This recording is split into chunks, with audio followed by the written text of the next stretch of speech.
है। वीर गणपति का ध्यान श्लोक है कि ओम ध्यानम वेताल शक्ति शरकार्मुक चक्र खड्ग खट्वांग मुद्गर गदांकुश नागपाशान शूलंच कुंत परशु ध्वजमुद्वहंतम वीरम गणेशमरुणम सततम स्मरामि। सततम हमेशा, हर क्षण, हर वक्त, हर स्थिति में स्मरामि, मैं स्मरण करते जा रहा हूँ। किसका? वीरम अरुणम गणेशम। वीरम मतलब एक वीरता के रूप में खड़े रह करके, हमेशा तैयार रह करके मुझे रक्षा करने के लिए हमेशा तैयार जो खड़ा गणपति, जो गणेश जी है, उस गणेश जी को मैं नमस्कार कर रहा हूँ। वो गणेश्वर कैसे दिख रहे हैं? मुद्वहंतम, क्या क्या हाथ में पकड़े हुए हैं? 16 हाथ है उनको एक हाथ में वेताल शक्ति कहते हैं। जैसे भूत बाधा निवृत्ति के लिए नीम का पेड़ का जो छल है उसको पकड़ करके रहते हैं, ताकि नीम का पेड़ का छल जो है उससे मारेंगे तो भूत बाधा निवृत्ति होती है, तो इसलिए वेताल बाधा कहते हैं उसको। उस वेताल बाधा को, वेताल का बाधा जो है वो निवृत्ति के लिए उसका शक्ति का छड़ी को पकड़ करके खड़े हैं। और दूसरा शरम, शरम माने विल मतलब बाण को, शरम मतलब बाण को पकड़े हैं। और कारमुखा मतलब धनुष को पकड़े हैं।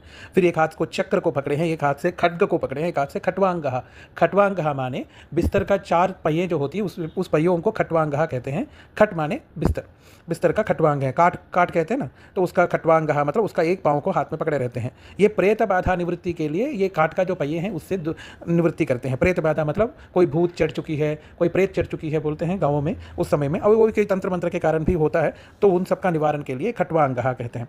फिर उसके बाद मुद्गरहा माने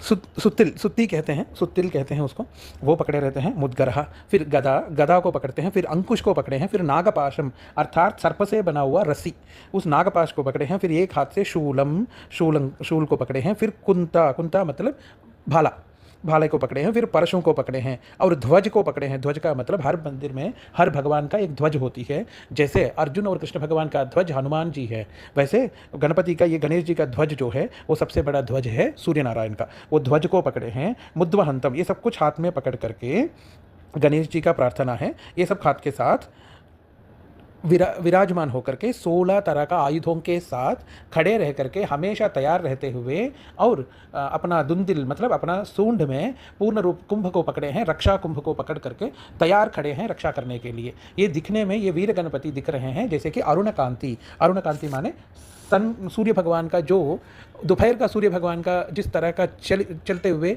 और एकदम लाल रंग में रहते हैं, उस रूप से दर्शन दे रहे हैं। ये सूर्य नारायण के रूप में इनको वीर गणपति कहा जाता है। और इनका मंत्र है ओम गम वीर गणपतये नमः, ओम गम वीर गणपतये नमः, ओम गम वीर गणपतये नमः। इसके सिवा और एक मूल मंत्र है, ताकि वो मंत्र का उपदेश का बिना अनुष्ठान नहीं करना चाहिए। इस ध्यान श्लोक के साथ ये मंत्र स्मरण करने से किसी भी तरह का शत्रु हो उसका नष्ट हो जाते हैं और गणेश जी का रक्षा पूर्ण रूप से प्राप्त होती है। अग्नि तत्व स्थिति के लिए ये